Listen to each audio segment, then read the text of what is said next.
Someone mocks you in front of other people. You say, "Don't talk to me like that, they look hurt." "Wow, I can't believe you're speaking to me this way." Now your brain wants to defend your tone and forget what started this. Say this. We can discuss my reaction next. First, address what happened. That sentence does one thing. It keeps the order of events intact. Because the trap is not always denial. Sometimes they admit just enough to move past it, then make your tone, your anger, or your firmness the new emergency. You say, "You embarrassed me in front of everyone." They say, "So now I'm a horrible person?" Do you know how exhausting it is being blamed for everything? And if you are conflict avoidant, that shift works fast. You start saying, "No, that's not what I meant. I'm not calling you horrible, I'm just saying." Now you are explaining yourself. They are no longer answering for what happened. The sequence has been reversed. This pattern is often described as DARVO. Deny, attack, and reverse victim and offender. But you do not need to diagnose the person in front of you. You only need to notice when the conversation has stopped moving in the correct order. First, what happened? Second, your reaction. Those are two separate subjects. Keeping the order does not mean their feelings are fake. They may genuinely feel attacked. But a real feeling still does not answer the first question. What happened, and will it happen again? Your reaction can be imperfect, and the original behavior can still need to be addressed. That is the part people lose when guilt enters the room. Imagine this, at dinner, someone makes a joke at your expense. Everyone laughs. You stay quiet for a second, then say, "Don't make me the punchline." They immediately lean back. "Seriously? I was joking. You always make everything so tense." The wrong move is to prove that you are not tense. The stronger move is, "We can discuss my reaction next. First, address what happened. Now they may change tactics. So my feelings just don't matter?" This is where many people surrender the issue, because they do not want to look cold.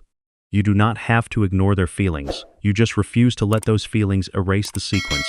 Say, "They matter, we'll discuss them after we finish this." Then stop.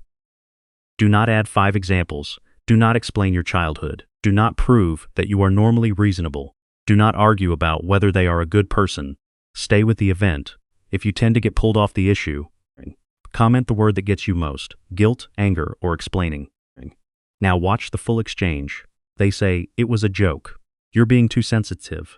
You say, "You made me the joke in front of everyone. I'm asking you not to do that again." They say, "Unbelievable. Somehow I'm always the bad guy with you."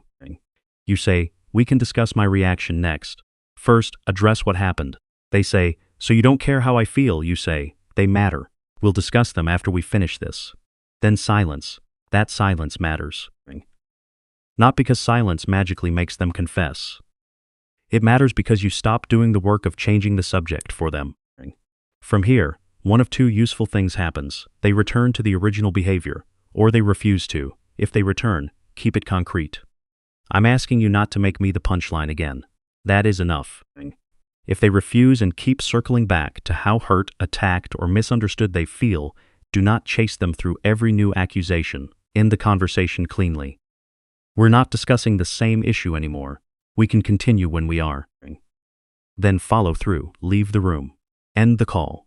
Return to the agenda. Stop sending paragraphs that try to make them understand your intentions. The practical consequence is important. If someone learns that changing the subject makes you abandon the original issue, they will keep using the shift. If they learn that the original issue stays on the table until it is addressed, the conversation becomes harder to derail. This is not about winning. It is not about refusing accountability for your own tone. If you were cruel, own that later. If you raised your voice, you can address that later. But later is not the same as never. And their discomfort is not proof that the original behavior disappeared. The emotional armor here is simple. Do not defend yourself out of sequence. Do not let guilt decide what the conversation is about. Keep the first issue first. You can care about their feelings without surrendering the facts. You can review your reaction without erasing what caused it. And you can stay calm without volunteering to become the offender just because they suddenly look hurt.